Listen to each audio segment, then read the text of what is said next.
On a besoin du soutien des entreprises à tous les étages. La première chose, c'est qu'on a à peu près 400 étudiants qui doivent aller suivre des stages en entreprise. Donc sans avoir un réseau auprès des entreprises, ce serait extrêmement compliqué. La deuxième raison, c'est que lorsque l'on enseigne, évidemment, on essaye d'être proche du terrain. Les entreprises partenaires nous envoient aussi des experts dans les cours qui peuvent illustrer, en plus de l'aspect académique, l'aspect de la réalité du terrain. Le dernier élément qui est extrêmement important aussi, c'est notre gouvernance, où les entreprises ont un rôle à jouer. On doit former des talents de demain, et ces talents de demain, ils vont être engagés dans les entreprises. Donc les entreprises doivent nous exprimer des besoins. Et au-delà des besoins qu'ils nous expriment, ils nous soutiennent aussi financièrement.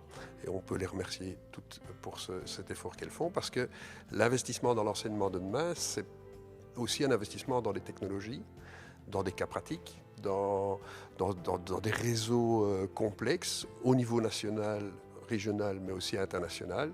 Et on a besoin de ces entreprises pour nous soutenir également au niveau financier.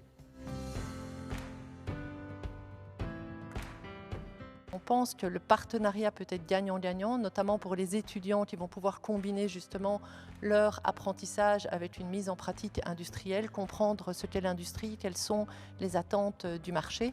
Et je pense que franchement, on fait un bon binôme pour collaborer à faire de notre région un champion de la digitalisation. Il faut qu'il y ait des universités qui produisent de la recherche, qui font de la formation.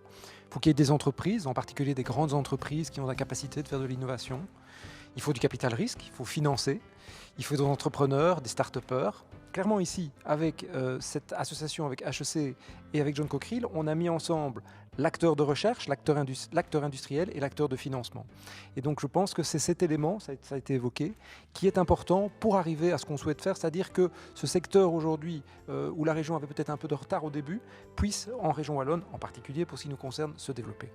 Je crois qu'on constate tous les jours que dans les entreprises, ce qui compte, c'est les compétences.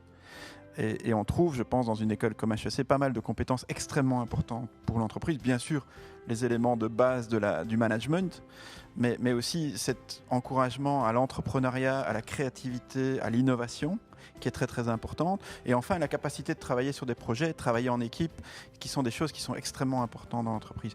Et après tout, dans une entreprise, la seule chose qui compte, au bout du compte, c'est la qualité des hommes et des femmes qui la composent. C'est vraiment toujours ça qui fait la différence. Et c'est ce qu'on espère trouver, justement, c'est un vrai échange avec l'école.